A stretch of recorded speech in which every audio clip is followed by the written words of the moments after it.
Yo la team, j'espère que vous allez bien. En tout cas, on se retrouve sur cette chaîne encore une nouvelle fois. Donc en gros, le but c'est de vous montrer un peu l'envers du décor, de partager un peu ma rééducation parce que je me suis blessé au dernier match. Donc la direction, le kiné et où je vais bien douiller, je pense. Puis on va rejoindre l'équipe qui doit sûrement s'entraîner à midi, et voir le reste de l'entraînement et après je vous amène avec moi sur ma journée. Je suis arrivé au lieu du crime. Ça va souffrir. 7, 8, 11, 12, 13, 14, 4.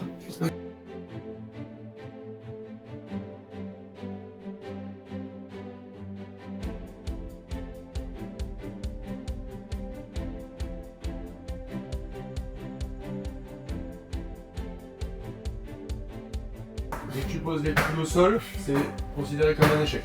Oh. Allez, rapide, ça doit renvoyer vite là. Allez, hop, hop, hop. 8. Ouais. Hop. 2. On monte. C'était tellement dur. Oh. Bon allez, on va rejoindre l'équipe.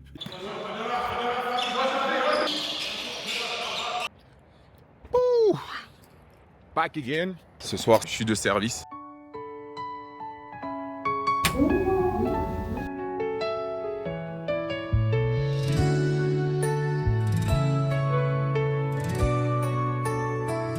Alors que je vous explique, là ce qui se passe c'est que pour la soirée miracle et guérison, là c'est les balances, donc il fallait que je branche tout ça vite, c'était assez hard. Mais ils ont commencé à faire les répètes, donc ensuite on fait la balance, après on a la prière, et après la prière, bah, c'est parti, hein. Soirée miracle et guérison. Wouh.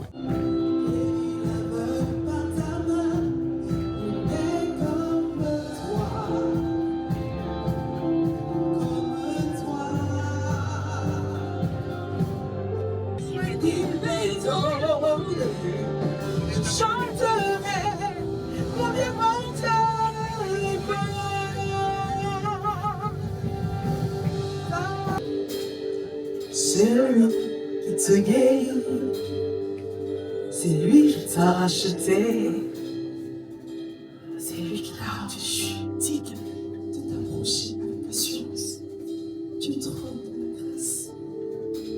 Il est bon, il te guérit. Qui est Jésus? Qu'est-ce qu'il est capable de faire? Quel est son message? Quelle est sa personne? Quelle est sa double nature? J'aimerais vous dire quelque chose.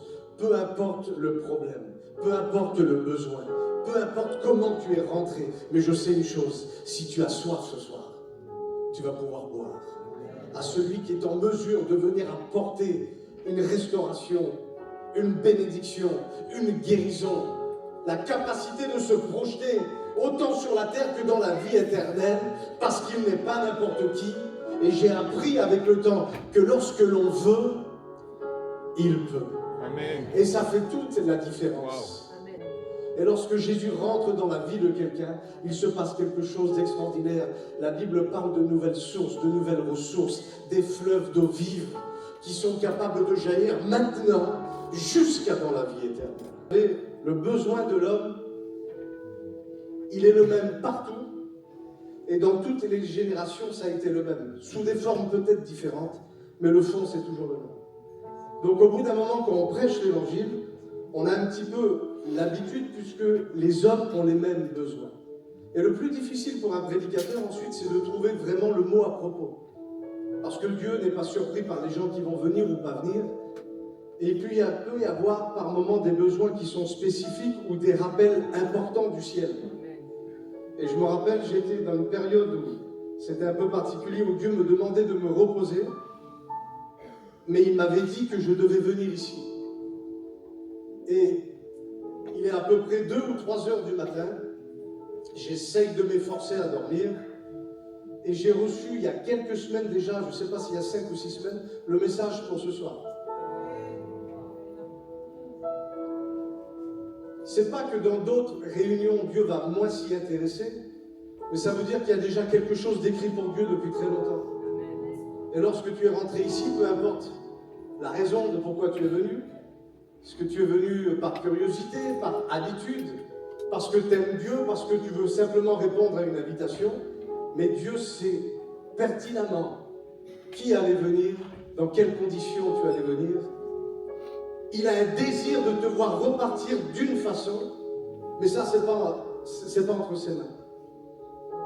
Parce que Dieu nous a créés libres d'entrer dans le plan de Dieu ou de le refuser. Et moi, je dis souvent ça, c'est ce que Dieu m'a montré au fil de mon expérience dans la vie chrétienne avec le Seigneur. C'est que je ne peux rien faire pour que Dieu ne cesse de me chercher. Dieu t'aime. Et tant que tu n'as pas quitté cette terre, il te pourchassera pour te toucher, pour te bénir. Parce que lorsque le salut entre dans la vie d'une personne, ça veut dire que Dieu a décidé de visiter le foyer de cette personne, la descendance de cette personne. Je ne sais pas comment il va te visiter.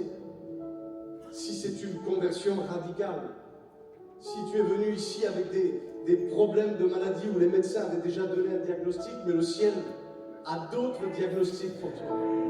Il y a des gens qui rentrent dans les églises et de plus en plus on voit cette onction de délivrance être libérée. Parce que la Bible dit, et ça devrait être la norme. J'ai tellement faim. Du coup, j'ai déjà commencé à préparer. Je vais faire un plat de chez moi. J'ai pas tous les ingrédients, mais essayer de faire un truc.